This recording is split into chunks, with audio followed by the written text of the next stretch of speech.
Bonjour, aujourd'hui je suis en compagnie d'Étienne et Simon Perrin, également d'Alex Pilote, et nous allons parler d'un jeu iOS, un jeu d'arcade qui s'appelle Zorbier. Bienvenue dans Extra Life.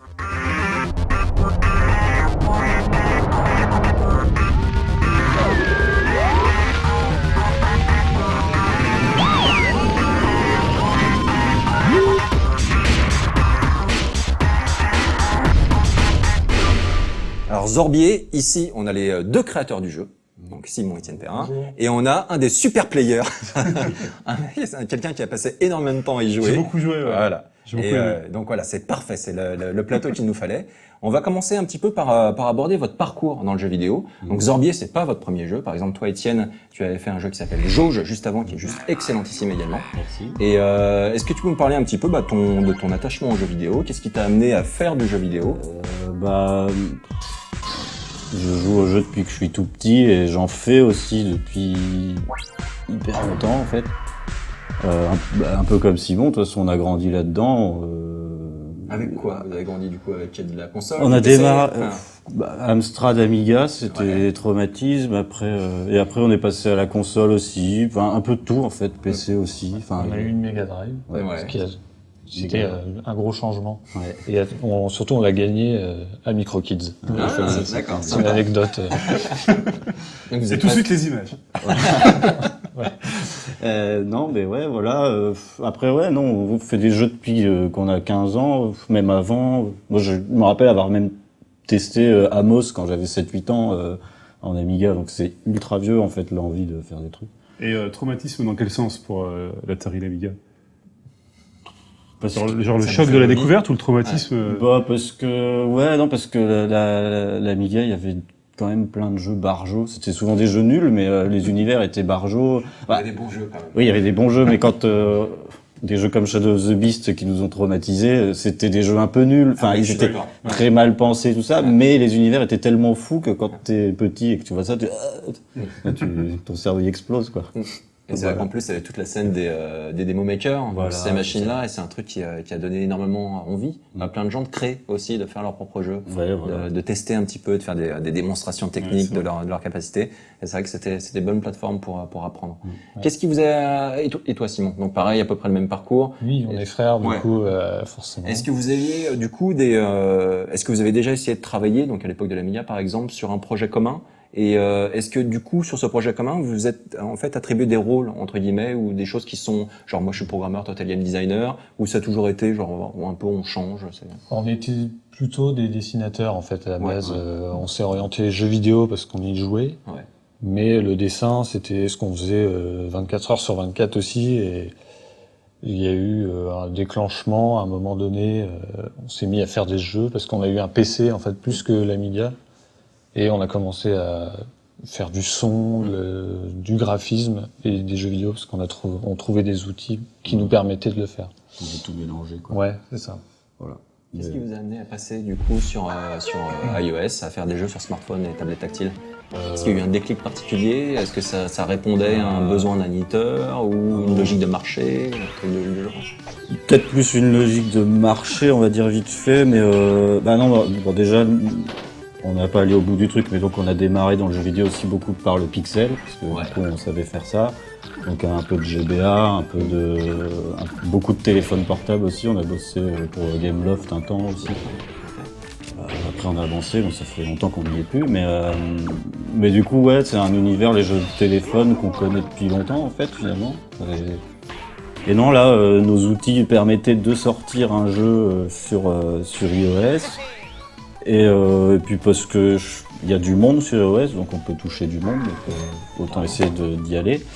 Et puis parce qu'en fait c'est pas du tout une sous-plateforme, je pense, pour faire de l'arcade ou machin quoi. Donc, voilà. Et puis c'est même l'une des seules plateformes où il y a encore des vrais jeux d'arcade à certains endroits, des trucs mais si ça semble être des jeux qui vont se dire pas terrible, mais les Doodle Jump et compagnie sont quand même des jeux d'arcade, même s'il leur manque une âme de vrais jeux d'arcade dans mon opinion, mais ça, il y a quelque chose encore. C'est pour ça. C'est vrai que c'est avec les plateformes les jeux sur iOS, il nous faut des gameplays très simples. Et donc du coup, ça oblige à revenir un petit peu aux sources du jeu vidéo, donc à l'arcade, quoi. Voilà, au Game & Watch, tout à fait. Et donc, est-ce que vous pouvez nous parler un petit peu justement de la jeunesse de Zorbier? Le jeu est né comment exactement? Est-ce que vous aviez des influences particulières? Moi, la première fois que j'ai vu le jeu, j'ai pensé à Pang. Alors ça se trouve, c'est un jeu auquel vous n'avez pas pensé, mais moi, il m'a rappelé ce vieux jeu d'arcade. Ouais. Bah, comment dire, je pense que il y a 1 milliard de références. Après, il y a aussi beaucoup les graphes. C'est Simon, donc c'est un mélange de Lucifer. Ouais, Pang. Il n'y avait pas vraiment de point de départ en termes de référence, du coup. Non, en fait, c'est Simon. Comment expliquer? Simon m'a envoyé un screenshot un jour. En fait, Zorbier, c'est un personnage qu'on avait inventé il y a longtemps, et Simon m'a envoyé un screenshot un jour. Qui était même pas sur un écran vertical, c'était un écran horizontal, et lui il voyait une sorte de... Enfin, vas-y, raconte. Je voulais faire un petit jeu un peu à la WarioWare, de rythme, enfin, j'avais pas spécialement d'idée, j'ai soumis le truc, l'image, j'ai fait, j'aimerais bien faire un jeu. Et lui, tout de suite, direct, il a eu une autre idée en voyant l'image du jeu, parce qu'il y avait une hache et des oiseaux en l'air. Ah tiens, bah il faudrait qu'il lance sa hache et que voilà, bon, et puis ça aide. Je pense qu'il faut quand même décrire le jeu pour ceux qui n'ont pas encore joué. Effectivement, c'est un petit personnage un peu loufoque qui s'appelle Zorbier, c'est pas d'où il vient, et il aime tuer les animaux, les oiseaux pour les bouffer, et il a un temps limité, si le temps termine, il se fait embarquer par la police, et pendant le temps qu'il a, il va tuer le maximum d'oiseaux avec sa hache. Donc il lance sa hache, c'est pour ça qu'effectivement, ça fait penser à Pang, parce qu'on dégomme les trucs en l'air, on essaye parfois même de prévenir les trajectoires pour essayer de mettre la hache au bon endroit, et il faut faire gaffe à se pas prendre la hache dans la gueule. Donc, c'est un vrai jeu d'arcade, effectivement, il y a des niveaux, c'est pas un endless, tu sais, il y a beaucoup de jeux sur iPhone qui ne finissent pas. Moi, ça m'agace un peu, moi j'aime bien avoir une challenge et finir, et pas d'aller un peu plus loin, puis un peu plus loin, en se disant, mais de toute façon, je vais jouer, mais je verrai jamais la fin. Et là, il y a une vraie fin, il y a 5 niveaux, je crois, et avec un boss 5-6. Le dernier niveau, c'est le niveau du boss, quoi. Comme un jeu d'arcade d'époque, tu peux le terminer, et un peu comme les jeux Treasure comme Radiant, plus tu joues, plus t'es fort. Donc du coup, déjà toi tu progresses parce que tu es de plus en plus fort toi-même, plus le jeu te donne des petits trucs en plus. Bon, tu auras un casque pour pouvoir te prendre au moins un coup. Après tu auras un cellmate, c'est ça, son copain de cellule qui vient, qui lui sert de monture. Ça permet aussi d'avoir une vie en plus. Je me demande, on va plus vite d'ailleurs quand et un peu plus de rapidité. Et du coup, ben c'est hyper addictif. Moi j'ai découvert le jeu quand t'es passé à 101%. Ça m'avait bien plu ce que t'expliquais, je vais y jouer. J'ai pris juste après. D'ailleurs, tu rigolais parce que ma manière de jouer, tu me disais, elle est pas très normale. En fait, il faut appuyer et faire glisser le doigt. Moi, j'avais tendance à tapoter. Ah. et puis après, je suis parti au Japon. Est-ce que t'as changé ta méthode, du coup? Au bout d'un moment, je me suis habitué à la vraie méthode. Je suis parti au Japon, j'ai joué dans l'avion, j'ai joué tout le temps. À la fin, c'était infernal. C'était Suzuka, il fait, attends 2 secondes, je prends un ticket de train, tu vois, un ticket de train, je fais une pièce. Je fais, attends, oui. Et je tuais 3 oiseaux, quoi. Et plus ça va, plus on avance, plus on se rend compte que le jeu est vraiment hyper réussi. Ne serait-ce qu'au niveau physique, tu sais, cette sensation des jeux d'arcade, tu les prends, tu fais, ah, j'avais oublié comme c'est bien, les arcanoïdes, les Pang. Mais là, c'est pareil, quand je le reprends après un jour ou deux, je fais, j'avais oublié. Et tu peux vraiment jouer, il y a des choses qui se baladent au sol, par exemple les timers pour récupérer du temps. Mais après, tu fais gaffe à envoyer ta hache au bon endroit sur l'oiseau pour que le rebond aille sur le timer. Tu t'amuses comme dans Arcanoid d'ailleurs, à envoyer ta hache au-dessus quand il y a une nuée d'oiseaux pour essayer de dégommer le haut, et quand il arrive, t'es content. Vraiment, moi quand j'ai repensé à ce que tu disais dans 101%, tu disais ouais, on l'a mis à 2,69 €, je crois. C'est un peu cher, mais je trouve qu'il est vaut, mais c'est pas cher. Non, c'est putain de pas cher pour le jeu que c'est. C'est cher pour de l'iPhone, voilà. Exactement. Mais moi, vous me dites, on a fait une version JAMA, voilà, la carte, la PCable vaut 100 €. Je l'achète pour la borne, hein. Non mais. Je dis c'est cher pour l'App Store, effectivement c'est pas cher, mais les gens App Store veulent tester avant de jouer. Tout à fait, exactement. Et ça peut sembler cher, mais honnêtement, moi je l'aurais payé à 10 €, je n'aurais pas été floué. Pour le temps que j'ai passé et le plaisir que j'ai eu, et en plus c'est super, c'est pas un truc où on te demande de l'argent pour être plus fort. Tu l'achètes une fois et tu joues, et c'est bon, c'est ton jeu quoi, t'en fais ce que tu veux. Et ça c'est excellent. Et donc du coup, une petite question sur le... J'aime bien ces jeux où tu commences ta partie, tu peux finir le jeu, etc., mais tu peux investir vraiment du temps. Et quand tu investis suffisamment de temps, tu passes un cap où tu es dans cette catégorie un petit peu genre mythique des super players, c'est-à-dire, ok, je vais faire du score, je vais pousser le jeu dans ses limites. Et donc, il y a 2 types de jeux, il y a les jeux qui répondent à ces attentes-là et les jeux qui ne le font pas. Et donc du coup, est-ce que cette seconde étape, celle où en fait il y a des mini tactiques qui permettent de grappiller quelques points, quelques secondes, etc. Est-ce que c'est des choses que vous auxquelles vous réfléchissez auparavant, en faisant le jeu, en le construisant, ou est-ce que c'est un peu de la découverte après coup, ou c'est les joueurs qui sont appropriés le gameplay et qui font des trucs auxquels vous n'aviez pas pensé? C'est les deux. C'est un peu les deux. Parce que on démarre avec des idées, puis en fait on se rend, il y a des choses, là par exemple je continue avec le jeu à jour, il y a des trucs qu'il n'y avait pas dans la première version, il n'y avait pas le système de perfect, quand tu termines un niveau t'as plus de points si tu t'es pas fait toucher, je l'avais pas mis au début, j'ai rajouté en disant pour les gens un peu tarés, voilà. Mais aussi. Voilà, mais c'est un peu des deux, il y a effectivement, moi je pense qu'il faut designer un jeu avant tout de manière à ce qu'on puisse vraiment le pousser hyper loin. Mais il y a des fois des idées qu'on a, typiquement il y a des armes un peu spéciales qu'il y a dans le jeu, je pense qu'il a fallu un peu de temps pour les ajuster pour qu'elles deviennent un peu pertinentes et fun en même temps, et qu'en même temps elles permettent des techniques, et voilà. Donc ça se fait un peu petit à petit, mais effectivement moi dans ma tête j'essaie de penser est-ce que c'est pertinent, mais ouais, donc c'est un mélange quoi, il y a pas de... Okay.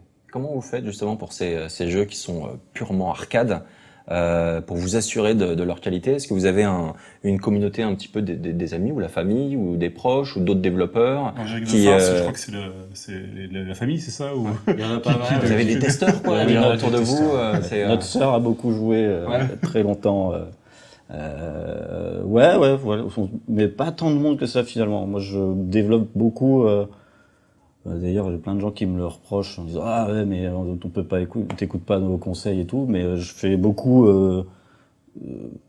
sans écouter les gens, et à la fin je leur montre et puis je change 2-3 petites choses, mais je suis quand même un peu non, là pour le coup sur Zorbier, depuis la sortie et les updates, j'écoute quand même plus les gens, mais ouais non, c'est vrai que notre sœur a beaucoup bossé dessus. Et le jeu est édité par The Game Atelier, donc qui est un petit éditeur français. Comment s'est passée la rencontre et le contact? C'est également eux qui avaient édité Jauge, qui est également disponible sur smartphone et tablette. Comment s'est passée la rencontre? Est-ce qu'ils vous ont apporté des choses?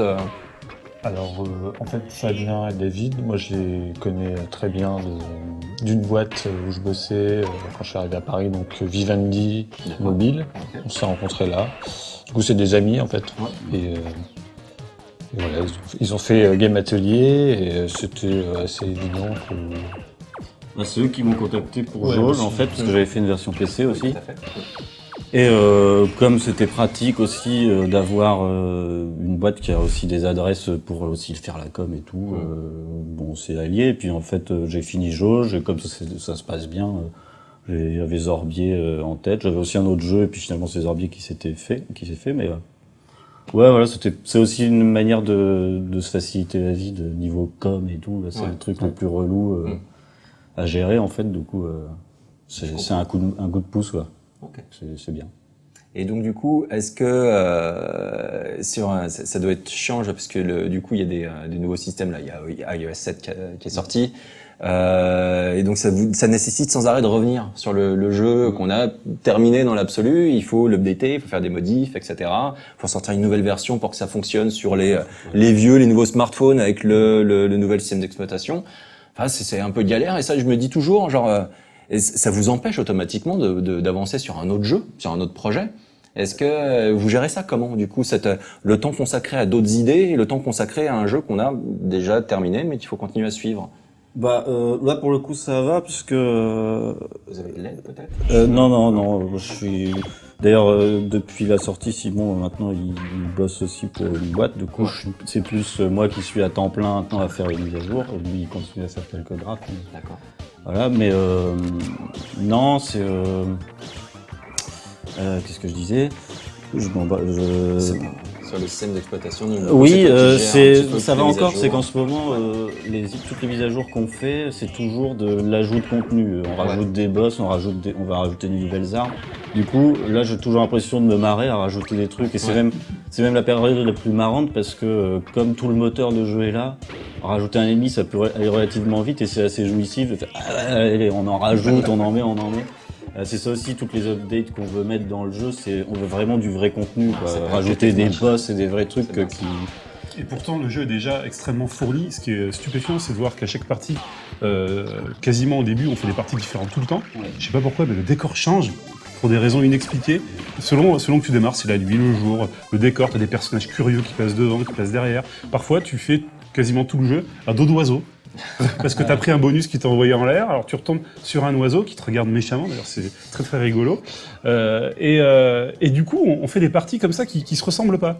Et ensuite, une fois que t'as fini, il y a même un deuxième loop qui est encore différent. Enfin, t'en vois pas le bout. Alors j'imagine ce que ça va donner avec encore plus de contenu, ça risque d'être... Bah ouais, on essaie de... C'est ça en fait, oui. Le but c'est que... Enfin, du coup, oui, on a quand même, pour finir sur la question d'avant, on rajoute des trucs, on se marre. Effectivement, faut faire d'autres jeux après, mais pour le moment, ouais, moi des fois, je commence à faire un nouveau jeu là, mais c'est doucement. Et là, je suis quand même encore beaucoup sur Zorbier. Ce qui est, c'est qu'en fait, on avait prévu ça comme ça. En fait, depuis le départ, on voulait sortir le jeu à un moment donné. Mais dans notre tête, le jeu n'était pas fini. Donc là, on continue jusqu'à ce que, on n'a plus d'idées, on arrête. Et voilà. Pour être même concret, on avait un planning jusque Noël, de mise à jour. Sauf qu'en fait, on a du retard, donc ce sera sûrement après.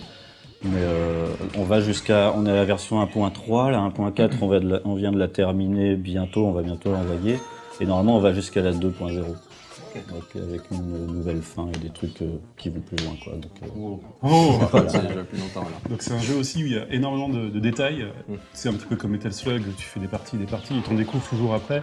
Là c'est pareil, t'en découvres. Au bout d'un moment, après 2-3 semaines, je me suis aperçu que Zorbier, il suivait la hache avec les yeux.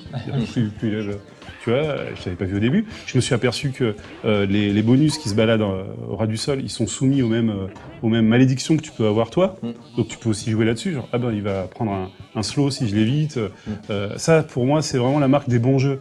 Vraiment, tout est pensé, tous les détails sont... Et ça, ce genre de truc, sur le timer, il faut rendre hommage à ma sœur qui a fait... Mais pourquoi ça le fait pas aussi alors que j'avais pas fait, donc il faut la remercier. Elle a eu une super idée. Et alors, par contre, il n'est pas parfait. Moi, j'ai vu trois problèmes qui m'ont posé souci en tant que joueur. Déjà, il y a 2 armes qui empêchent de frapper le timer. Donc la baguette lumière et le flingue, c'est des armes qui sont censées te rendre fort, mais moi je m'en débarrasse à toute vitesse parce que je veux le timer. Donc j'essaye de les éviter au maximum maintenant. Et un autre, là c'est un problème impardonnable. Il y a un bug avec la méga hache. Si on la tient trop longtemps, alors je termine quand même pour ceux qui jouent en soir. Si on tient trop longtemps la hache disparaît et on se retrouve qu'un Zorbier désarmé qui peut que mourir. Alors tu finis ta partie comme ça. Putain, j'étais au loop 2. Désolé. C'est corrigé du coup. Oui, c'est corrigé 1.4, il sera plus. D'accord. C'est corrigé depuis hyper longtemps en fait. Je l'ai vu genre le lendemain de la soumission de la dernière version. J'ai dit tant pis. Et du coup j'ai perdu du temps. Enfin, voilà. D'accord. Et donc est-ce qu'il y a quelque chose de prévu pour ces 2 armes qui finalement posent problème parce qu'on perd du temps en les utilisant. Surtout si on veut vraiment les optimiser. Elles ont quand même des avantages autres qui sont aussi quand tu fais les missions. Je sais pas si tu as fait toutes les missions. Ah non, j'ai pas fait les missions. Ah oui, si tu veux faire le jeu à 100%, faut faire les missions. Si, les missions, c'est les trucs qui te... c'est les trophées. Ouais, c'est ça, oui, il m'en manque un, je crois, sur... quand tu essaies de les faire correctement, ça te sert pour, par exemple, si tu dois finir le jeu sans te faire toucher, c'est pratique d'avoir le flingue. Parce que tu avances beaucoup plus vite. Effectivement, mais parce elles sont vraiment très puissantes, ces 2 armes, puisqu'elles tuent tous les ennemis et hyper vite. La baguette magique contre le premier boss, elle l'éclate. La mission où il faut tuer le bloc de pierre, si t'as pas le flingue, ou t'es obligé de gommer une bombe. Voilà, par exemple. Mais même contre certains boss, la baguette magique contre le premier boss, elle le défonce. Et donc tu gagnes du temps en fait en tuant plein d'ennemis très vite, puisque tu avances comme ça. Donc rendre le truc, en plus mettre le temps, déjà que... Enfin, moi j'ai remarqué que les joueurs maintenant, les bons joueurs peuvent jouer infiniment. Donc en fait le problème du temps est plus si problématique que ça quand tu... voilà, il faut persister. Mais donc je pense pas le changer parce que justement ça pèterait... J'avais déjà changé ça sur la fourche parce qu'au début elle touchait pas les ennemis au sol, la fourche. Oui, ça c'est bien agréable de tuer les ennemis au sol. Mais elle n'ouvre pas les coffres. Et elle ne voit pas les coffres, c'est vrai. Ça, j'y ai pensé récemment aussi, mais je vais peut-être... on verra. Et on n'a pas parlé des graphismes, qui sont absolument charmants. Alors, c'est assez scato, hein. Tu peux bouffer de la merde, mais c'est super cute. Très mignon, c'est de la merde mignonne. À la japonaise. Voilà. Un peu Dragon Ball, en fait. Oui, voilà. Des jeux comme cet esprit-là, on voulait retrouver. Mais c'est aussi l'esprit des cute games de Taito. On retrouve énormément... le bonus, c'est directement repris de Bubble Bobble. Avec les lettres à le B, le O, l'extend de Bubble Bobble. En fait, tu récupères des lettres, et quand tu as les lettres de bonus, t'as le bonus stage. Et puis, même dans les graphismes, le fait que le décor soit un peu moins contrasté, moi, ça me fait penser aux jeux IRM comme Vigilante ou Tonma, avec le petit liseré. Et vous n'avez pas trop abusé des effets qu'on voit souvent dans les jeux. Je sais pas comment vous avez travaillé, c'est avec Flash ou je sais pas quoi, mais il y a souvent dans les jeux maintenant des animations où on utilise beaucoup la déformation des sprites. Et là, il y en a un petit peu. Je crois qu'il y a un bonhomme qui passe devant en premier plan de temps en temps, qui a beaucoup cet effet-là, mais pas tant que ça. Et ça aurait été facile, notamment sur les impacts des monstres, de donner ce côté un peu chewing-gum. Et moi, j'ai apprécié que ce soit pas le cas. Qu'on retrouve un côté un peu plus brut, un peu plus... à la frame. En fait, nous, on peut dire, benchmark plus ou moins technique, on voulait se baser sur un jeu DS graphiquement, mais booster un peu... voilà. Des références aussi WarioWare, etc. Après, oui, en termes de... Il y en a quand même pas mal, justement, des déformations comme ça, mais elles sont assez nerveuses, parce que je pense que c'est plus moi qui fais ce genre d'anime, et donc quand je les fais, c'est assez nerveux. C'est quand les boss se prennent un coup sur le nez ou... Ouais, voilà, donc c'est vraiment en 2 frames et tout, mais parce que nos références, c'est des jeux de nerveux, hein. On est très trésor, etc. Donc tous ces trucs-là. Je peux rajouter un truc, c'est que les personnages, ça se voit pas forcément, mais sont au pixel en fait. C'est du pixel art. D'accord. Ça se voit pas forcément parce que la résolution... J'arrêtais pas de me poser la question. Est-ce que c'est du vectoriel? Du coup, c'est pas toujours pertinent de les scaler et tout. Ça fait des fois des trucs un peu crado. Je préfère garder le pixel aussi sur les trucs, ouais. Bon, je suis pro pixel aussi. Oui. Mais effectivement, ça se voit pas. On a le doute toujours, mais le résultat est super cohérent. Après, on l'a pas fait... on a fait ça en pixel parce que c'est ce qu'on sait faire. On n'est pas des... moi, j'aime pas la culture. Je suis pixel artiste. Non, je suis graphiste pixel. C'est une méthode pour faire des trucs plus vite et plus pratiques. Voilà, c'est tout. Si on aurait pu le faire en Flash ou en Vecto, le jeu aurait été le même en fait. Jusque là, c'était l'outil qu'on utilise qui était pratique. Beaucoup de gens nous réclament le jeu en HD. Voilà. Mais c'est beaucoup plus de temps. Oui, non, mais il est bien comme ça. Et à la fin, un petit mot sur la fin, on va pas trop spoiler, mais ça devient la folie. On change complètement de gameplay. Et vous avez réussi à faire un combat de boss final en gardant la philosophie du jeu où c'est le boss, en fait, si on l'attaque pas, il te fait rien. Et c'est les armes de Zorbier qui deviennent en fait une espèce de nuage à éviter. Et donc, faut faire vachement gaffe à la manière dont on les utilise. Comment vous avez vu ça? Par contre, j'ai jamais vu ça nulle part. Ça vient d'où cette idée de tu l'as déjà vu ailleurs dans plein de jeux d'arcade, en fait. Cette logique de... pour moi, de toute façon, un bon jeu doit avoir une idée en colonne vertébrale et c'est de pas en démordre. Et de toute façon, c'est toujours ça, un jeu. Enfin, même un Mario, tous les Mario, quand tu finis un niveau... Parce qu'on rappelle, tu disais dans 100%, l'idée principale de Zorbier, c'est que c'est sa propre hache qui le tue. Les oiseaux, ils te font rien, a priori. À bout d'un moment, ils t'attaquent quand même un peu, mais enfin, je sais pas, je dis un Mario, mais en fait non, mais il y a plein de jeux où tu fais un niveau et on t'apprend des mécaniques du jeu dans ce niveau-là, et à la fin du niveau, le boss, c'est le truc qui va te dire, voilà, t'as appris ça, maintenant joue avec, en plus dur et avec, d'un seul coup c'est une cible mouvante. Bah là c'était pareil, mais sauf que quand c'est le boss de fin, faut le faire au max, quoi. Donc voilà. Mais voilà, ça vient comme ça. Puis parce qu'après c'est parce que tout, je peux pas spoiler la fin, mais en tout cas cette idée de mettre cette fin là, c'était aussi exactement ce que tu disais sur les Endless Game iPhone, c'était dire il y en a marre des jeux où il y a pas de fin, et voilà, là c'est une fin clairement hommage à des Rocket Knight ou à des Metal Slug 3. Voilà. On y pense tout de suite. Voilà, ça spoil déjà. Et par contre, tu peux quand même continuer vu que tu as des loops. Il y a combien de loops en fait derrière? Infini. Et la difficulté monte au bout de 5 loops, je crois que tu arrives à difficulté max. Mais, parce qu'après, au bout d'un moment, si je contrôle pas un peu le truc, ça devient impossible, je pense. Enfin, ça devient le truc. Donc voilà. Oui, mais c'est souvent comme ça. Les jeux, il y a un nombre de loops qui augmente et après tu restes à cette difficulté-là. Voilà. Ok. Magnifique, hein. Merci pour toutes ces informations super précises sur le jeu. Merci Alex. J'ai une question parce que une dernière, dans 100%, tu disais que vous avez vendu le jeu à combien? Quelques milliers d'exemplaires? Ah non, beaucoup moins. On était quelques centaines? 600, 700, je crois. Est-ce que ça a monté d'ici là? D'ici un mois, hein, je crois à peu près. Pas encore beaucoup, non. Justement, j'ai pas regardé les derniers chiffres là. On a vendu, par contre, on a 3000 joueurs bientôt, je crois. Parce qu'on l'avait mis gratuit une journée. Donc là, en fait, c'est toujours la même chose que la dernière fois dans 101%. On va faire bientôt, on va passer le jeu en free to try, donc il y aura une version, pas tout de suite, d'ici un mois ou deux. Parce que les gens veulent essayer, donc voilà. Mais, vous pouvez pourtant y aller les yeux fermés, si vous aimez vraiment les jeux vidéo. Il n'y a pas de souci, vous pouvez lâcher les 2,69 €, franchement. Je pensais aussi. Ouais. Et puis donc très rapidement vous bossez donc pas encore sur un autre projet. Là pour l'instant c'est toujours Zorbier jusqu'à.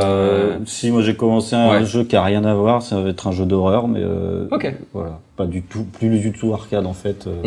En dehors. Et toujours sur des plateformes smartphone, tablette. Ouais, sauf que comme c'est un jeu d'horreur, j'ai peur de me faire censurer par Apple à un endroit, mais donc je pense surtout là iPhone et PC en même temps. Ah, ok. Je vais essayer de faire les deux.